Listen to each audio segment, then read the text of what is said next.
The United States is set to play their first official match since qualifying to the Qatar World Cup. And the first opponent we're going to face in this friendly is Morocco. Hi, if you're new here, I'm Filippo, and welcome to Tactical Manager TV, and welcome to another match preview. And boy, it is good to have the US men's national team back. I mean, it's always a fun time.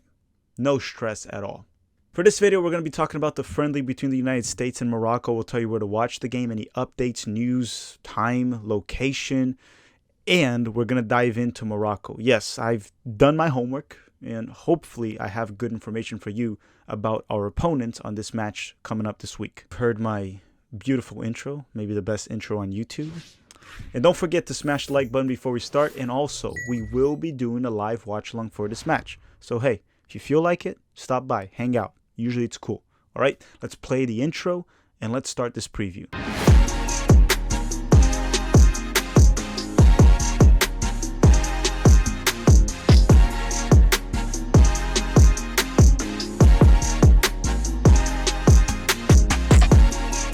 The United States is set to face Morocco this Wednesday, June 1st at 7:30 p.m. Eastern Time in the TQL Stadium in Cincinnati, Ohio. If you're in the United States, you may watch this match on ESPN2, UNEMAS, or 2DN.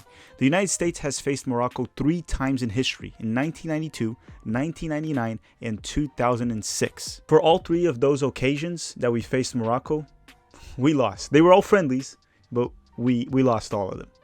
Okay, now before I go dive into Morocco, which will be probably the longer section of this video, let's go through the United States. Let's talk about any news and updates of players that might play, might not play, and I'll give you my predicted starting 11. Don't forget to comment down below.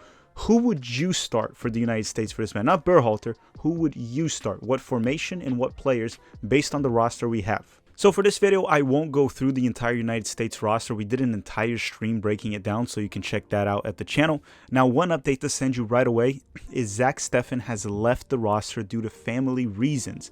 Therefore, Sean Johnson has been called in, and the 3 goalkeepers now are Sean Johnson, Ethan Horvath, and Matt Turner. Now, for this current game or camp, right, even when we face Uruguay, Greg Berhalter has said this is the last tryout period for players that are close to making the roster, the World Cup roster, or not.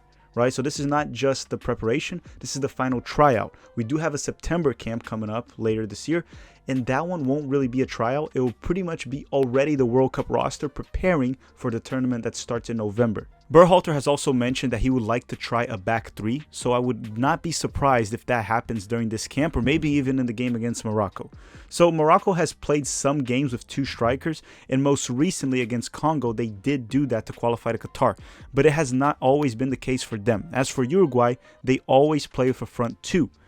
And you know, a back 3 can work very well with a lone striker, but it's usually more well suited when you face a dual striker formation. I'm not going to walk through in this video why. I'll do that during the live stream showing real examples in the games, but usually when you're facing a dual striker formation, a back 3 is a good way to counter it. Yeah, in the live watch along, as examples show up in the game, I'll point it out towards why rather than doing it here. This is a preview. I'm not going to waste time with this now. Who will Greg Berhalter start for this match? I'll try to predict it. First, I think he's going to go for 4-3-3 formation. I think when we face Uruguay, that usually plays with 2 up top, we might see Darwin Núñez and Cavani. He'll go with a back 3 to prepare for the match against Iran, because Iran also might play with a dual striker formation, and playing with a back 3 against a dual striker formation will benefit your team.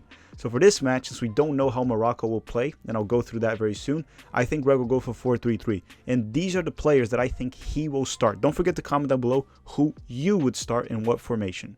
So with Zach Steffen out, I think he'll go with Matt Turner on goal, DeAndre Yedlin as the right back, and Jedi Robinson as the left back.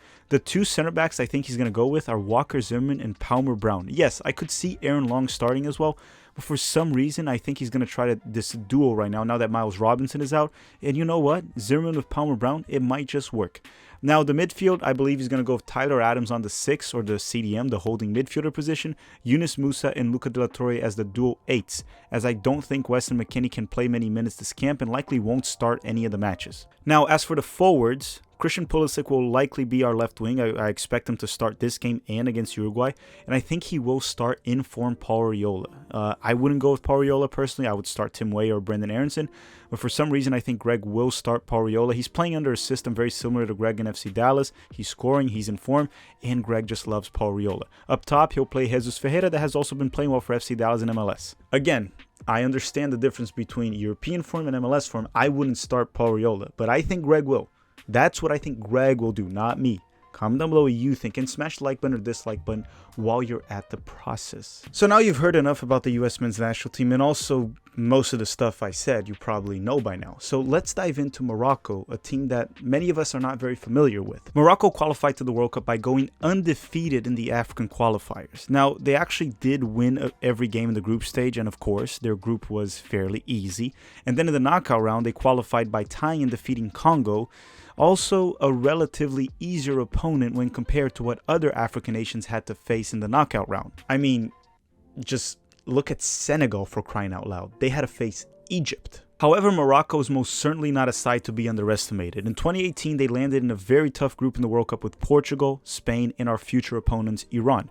And sure, they got no wins out of that group and they were knocked out, but they gave all the teams a run for their money. They tied Spain in the first match 2-2, then they lost only 1-0 to Portugal, with Cristiano Ronaldo getting a goal for Portugal and getting them the win early in the game, and then they went on to lose to Iran 1-0 with an own goal scored at the 95th minute.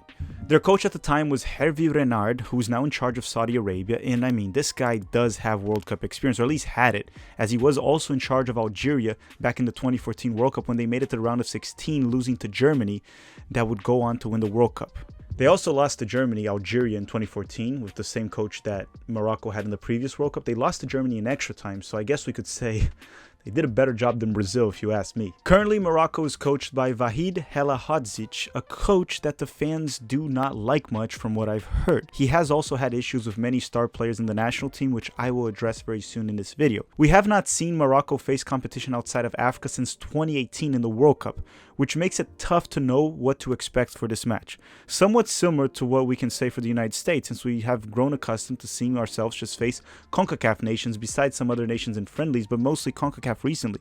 Morocco is currently ranked 24th in the FIFA ranking at the time of this recording, and is in the same group as Belgium, Croatia, and Canada for the 2022 World Cup. So this might be a good game for the rude Canadians to watch as well and scout their future opponents in Qatar. So Coach Helahodzic has had many issues with different Moroccan star players in the past. Some of them are resolved and they'll be in camp, but there is one that hasn't been resolved and it's a pretty big deal. But let's start the ones that have been resolved, and these are key players that we'll see throughout the match, and they will be available for Morocco against the United States. The first one to talk about is Mazraoui, the former Ajax fullback that now has just recently signed for Bayern Munich, a top quality player that mostly plays as a right back. The squad will also count with the return of Hamid, the attacking midfielder that played for Olympique Marseille last season under Sampaoli, and well, he was on a loan from Schalke, so maybe he'll be back in Schalke to play in Bundesliga next season. Regardless, another quality attacking midfielder that is back with the Moroccan national team.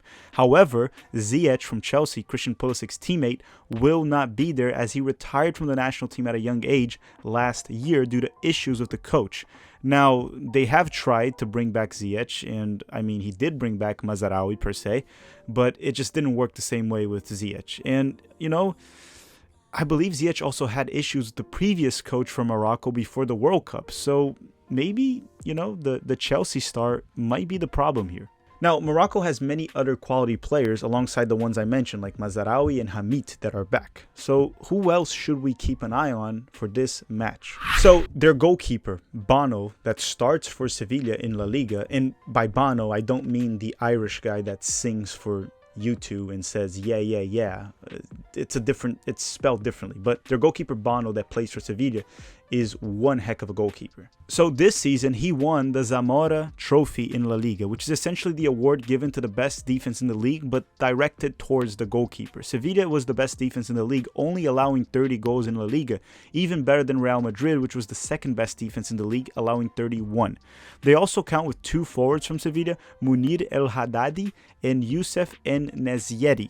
Both of them, all three players play for Morocco and Sevilla in La Liga. Now, I won't go through their entire roster, but I can't forget to mention the player in this team that kinda he kinda represents to Morocco the way I see what Bale represents to Wales, if that makes any sense. And, you know, I'm not talking about playing style, but just how key they are to the team and how they're the superstar despite having good players around them. And that player is Hakimi from PSG. The fullback slash wingback is simply world class, and most certainly a big challenge for the US men's national team in this friendly and for Canada in the World Cup. He is the superstar of this team, just like Bale is for Wales. I'm also interested to see what's going to be done by the coaching staff with Mazraoui back, which is a right back, and Hakimi, which is also a right back. They could play Hakimi on the left back and Mazraoui on the right back, or maybe we'll see Hakimi play a more advanced role as maybe a right midfielder or right winger, and Mazraoui will be the fullback, the right back for Morocco. I'm interested to see what they're going to do. I'm not sure. Mazraoui hasn't been in the team for a while. This is a very good Moroccan side, and it'll be a great challenge and great preparation for the United States. Obviously, the intensity of the match won't match a World Cup game. That is quite obvious for both sides. The US won't be in the same intensity, neither will be Morocco, and both teams might make some subs just to test players that won't really be tactical subs to win the game, because I think the goal is not really to win the game, but to prepare for the World Cup, get the players accustomed, and test out some players. With that said, the United States does have to go to this game to win. We need to go to win, as Morocco will as well, and I'm going to give a score prediction. And feel free to comment your score prediction down below. I'm going to say United States 2, Morocco 2. I think it'll be a draw in Cincinnati. All right, everyone, that does it for this episode. The United States is back. I'm excited. 4 games this month and the CONCACAF U20 Championship. That will be the Olympic qualifying, and we will be covering that in the channel as well. Make sure to stop by at the live watch along if you can. Of course, it'll be interesting to see the test that Greg Berhalter will do. Be exciting. You know, thank you very much for watching. Don't forget to smash the like button before you go. Thank you, BetOnline, for sponsoring this video.